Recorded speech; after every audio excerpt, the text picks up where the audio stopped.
Well, hello everyone. This is Navanad, just waiting for the first heads-up table to open up, and we're gonna pop in here. I was willing to just set anything between $1 and $20, because my strategy that I'm going to be talking about, my strategy discussion, today's strategy discussion, boys and girls, is not going to be about a particular stake or a strategy for small stakes or medium stakes or micro stakes or whatever. But we're going to be focusing on continuation betting. So we're not going to talk about our pre-flop ranges or our bet sizes or anything like that. We're going to, well, we might get into dealing with donk bets if this guy's going to donk an ace-9-7 flop into the pre-flop raiser.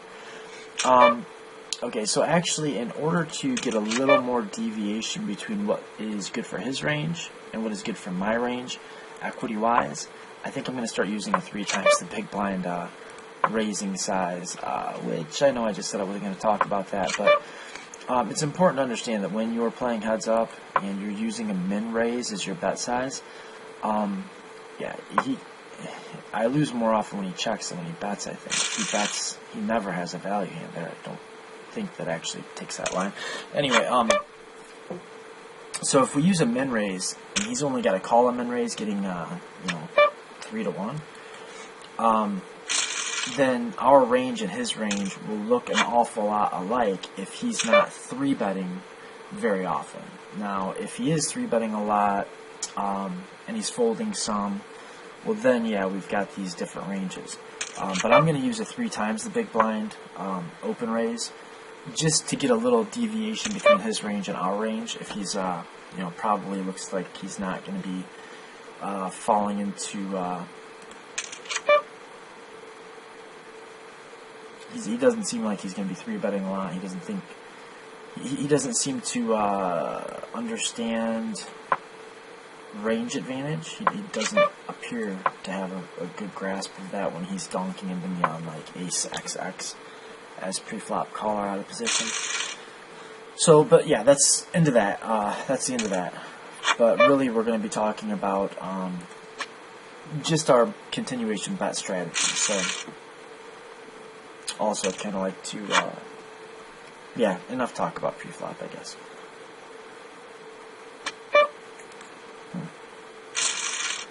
We do need to know something about ranges when we go to the flop in order to make cbets that make sense. And when I'm not going to do anything suicidal, if our stacks, okay, anyway, I've got 3 to the backdoor flush, 3 to a decent flush draw, top pair with a good kicker, so there's all the reason in the world to bet, hoping to get called by worse. Not afraid really of even bad turn cards. I mean, an ace would have been not good, but the ace of spades wouldn't have been awful. So not a lot of real bad, scary cards, so we want to just start building a pot. I think that was pretty self-explanatory. Okay, here we're going to obviously have a value cbet. Okay, now this is a board that actually makes some sense for him to donk into us on, because he should have full combos of his hands like Jack 10, 7-6, all of his gut. He has like all the gut shots. He has top 2, at least pocket 4s for a set. So he's got a lot of good value hands and a lot of big draw. I mean, all kinds of double club combos. So when he donks into us there, I want to raise for value with my top 2. I don't want to wait for the run out to get scary or dry. I don't want to play a guessing game when, like the jack comes out and he bets again. But more than anything, we're just raising for value there. Now we're at a stack depth that I think is just not going to be good for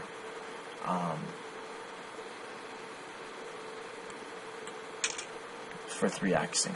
Okay, so we bet because we have more aces on our range than he has in his. We have equity in the form of a gut shot, so and we have backdoor draw also. Not as important, but not nothing. So we're going to have some good, there will be some opportunities to barrel. Okay, we're running really good on these flops, especially. We're not getting a lot of good action. But, so we're betting here just obviously for value with trips. Not much to say about that. And it's going to be more interesting, I think, when we find spots where we aren't c-betting. I think there's a lot to be learned about good places to check back and understanding the reasons that players check back. And so I guess on that topic, what are some of the reasons that we might choose to check back rather than c-bet? Well, one good reason is you just don't think that there's a lot of hands that are better than yours that will fold, and you don't think your opponent's going to have a lot of second best hands that will call, so your bet's not really accomplishing that much, which is not to say it's accomplishing nothing. There is something to be said for folding opponent's equity out, but it's best to fold out your opponent's equity when some of the hands he has have more equity than you do. So here, on the flop, we have just some showdown value that we'd like to get to showdown and hope to win with our pair, but probably are not likely to bet and get called by anything that's second best, and he won't fold anything better. But when the 7 comes on the turn, now we can get value from a lot of stuff, but, I mean, it's kind of questionable how many good hands he actually gets to the turn with after checking back in a limped pot. If he had something like second pair or top pair, he's got a lot of incentive to bet, not very much incentive to check back.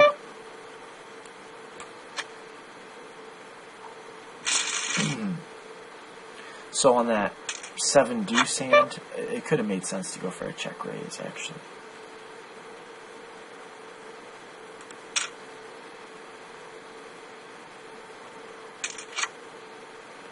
Okay, so here we just have air, right? Jeez, oh Pete. So normally my play on a paired board like this is going to be to bet small, hoping that he can call with ace highs, baby pairs, weak 8x, like an 8-5 or an 8-4 suited, planning to barrel a lot of turns and possibly barreling turns and rivers. But when he donks into us and we don't really have a range advantage over him and we don't have any equity, there's not really much reason to continue in the hand. I think that's a good point too, is when you're dealing with donk bets, people get frustrated. One of my students one time said that he felt like he was getting cut in front of, like as if someone were cutting in front of him in line. This is normally a hand that I would 4-bet and fold to a jam, but stacks are such that, number one, I don't want to put that much stack in and then fold. And also, this is the first time he's 3-bet me, so I'm going to assume that his 3-bet range is pretty strong. So I'm maybe doing okay, especially getting 2-to-1 pot odds in position against his 3-bet range. But by the time I put in a 4th bet, when I 4-bet, I think I turn my hand into a bluff, essentially. Okay, now, what are the pros and cons here of calling compared to raising? Calling keeps all of his bluffs in. Raising folds his equity out when he does have something like king queen, or actually he may even stack that, which means we can raise for value. But I think with the stack to pot ratio as it is, we do better to call, because now he's got less than 1 stack behind, which means he'll generally either shove the turn himself, which we're okay with, or he'll check and call.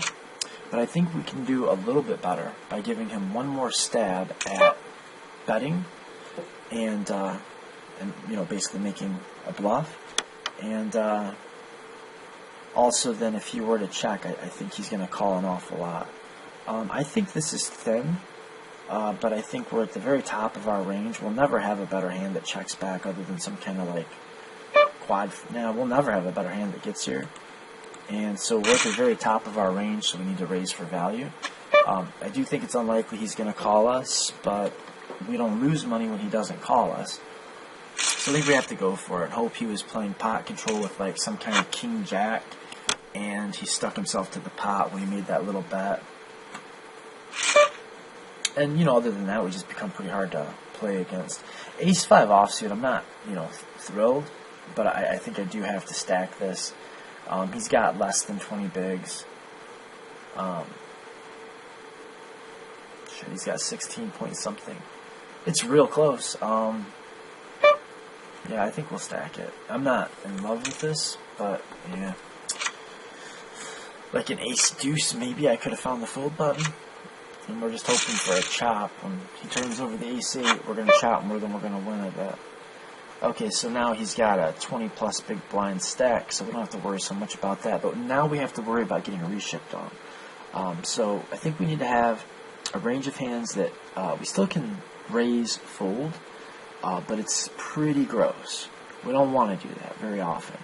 And we can definitely raise and call, or we can just rip it in, or we can limp. I think at this stack size it can be okay to limp because it makes him, it makes it so that he'd have to make an overbet shove if he wanted to shove, and if he makes any other raise, then we have a very profitable shove over the top of it. So we can shove just real wide. So we've got 6, 7, blank, 8, 10, or 6, 7, 8, blank, 10 rather, for the gut shot, an overcard, a nut flush draw, and we have a decision to make. If we call here, we're going to be stuck to calling on the turn, and I think we do better off just moving in ourselves, although it's close.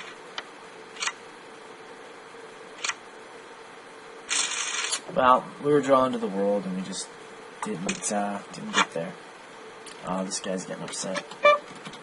Sorry, making a video. We'll speed it up. Yeah, we can definitely get back to just raising some stuff.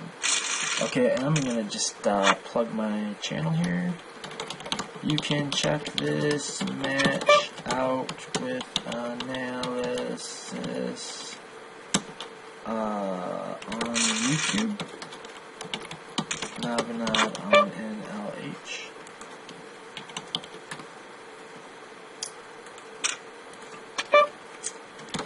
If you'd like. Alright.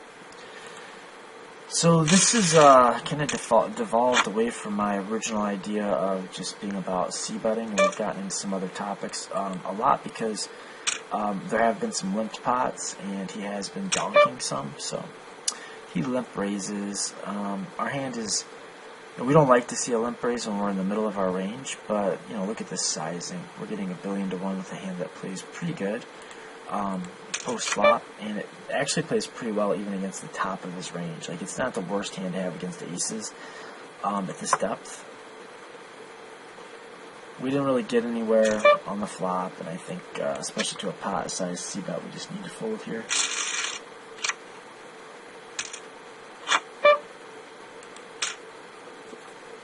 Pretty clear open. Now we've got the combo draw. Second pair plus flush draw. I do think we should have some flush draws that check back, but we are talking about a c-betting video. So the question is, will he ever, there's a few questions. Will he ever call with worse? Will he ever fold better? And does it make sense to try to fold his equity out? And if we check back instead of betting, will we encourage him to bluff on turns? And is that good or is that bad? And for all of those reasons, and because I want to have a balanced range, I want to have some flush draws in my check back range. I want to have some pairs in my check back range. Basically, I want to have some hands that can always call on any turn when I check back, and that can raise on some turns. And I don't want him to understand the situation correctly, that if I check back and there's a two-tone flop and the third whatever club comes on the turn, that he can just bound me off by blasting a bet in on the turn in the river because I always bet my flush draws. So to avoid that, and for all the reasons we talked about that are more exploitive, whenever a balanced idea and a good exploitive strategy against your particular opponent both lead you to the same conclusion, and there's a pretty good chance you ought to be following that conclusion out.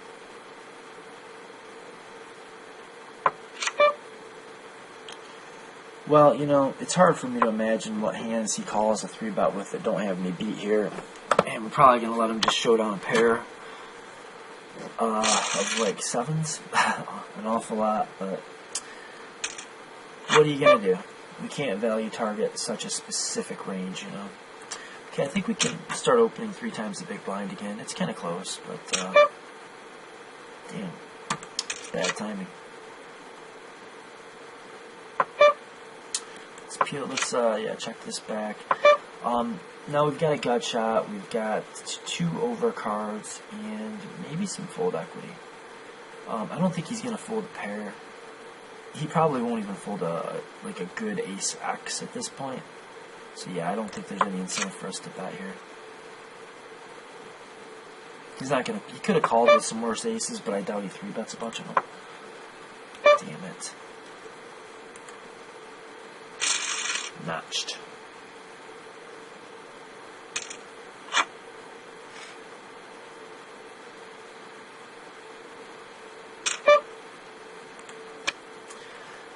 Yeah, I just don't think there was much we could do to win that pot.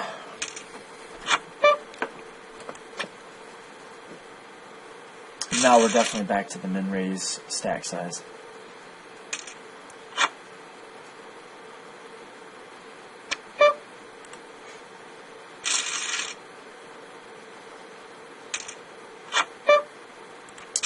(7-4) off is kind of the bottom. Okay, so we make second pair and we have a gut shot. I think this is a good hand to check back because, again, we're going to be able to call down a lot, and we'll even find some spots to raise, which is, you know, really good to have hands that are not just playing always for showdown value in your check back range. And something like second pair with, like, you know, a gut shot is a good candidate. Because not only can we almost always call the turn, but sometimes we can check back and then raise the turn. And then sometimes when we do call the turn, we can raise the river, or we can bet the river when checked to, which is not the case for just everybody's range. Not everybody has those things in mind. Okay, so I think this is a spot where if I had a donking range, I would donk this, but because I haven't been donking, I don't know that it's a good idea to start here. The ace should hit his range pretty well. I still think we're at the bottom of our range, and we can get enough folds from like draws that are actually out of us, and hands like king queen if the king doesn't hit the river, that betting twice was okay. I mean, if we just fold out all of his draws that are better than ours, and we can do it for, you know, half the size of the pot or a little bit more, it's going to be a profitable bet. If he ever then also finds a fold button with, like, you know, tiny baby pairs, then there's plenty enough hands to target for a profitable bluff.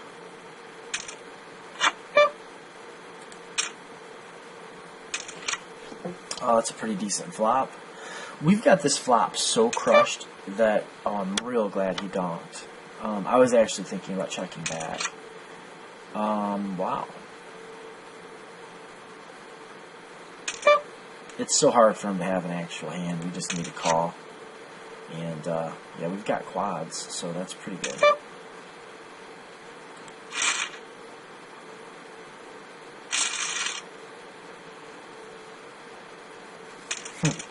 He actually had a hand. That's just a cooler. I don't know why he donked that, though. That was a weird donk bet.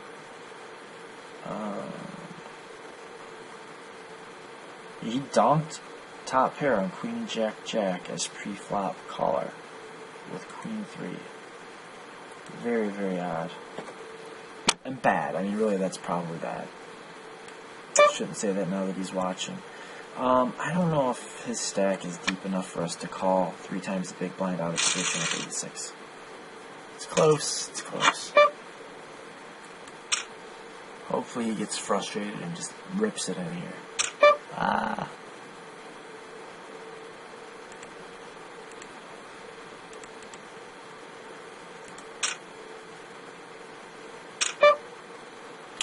Well, he's always got kings or queens or ace king or something here he's not folding.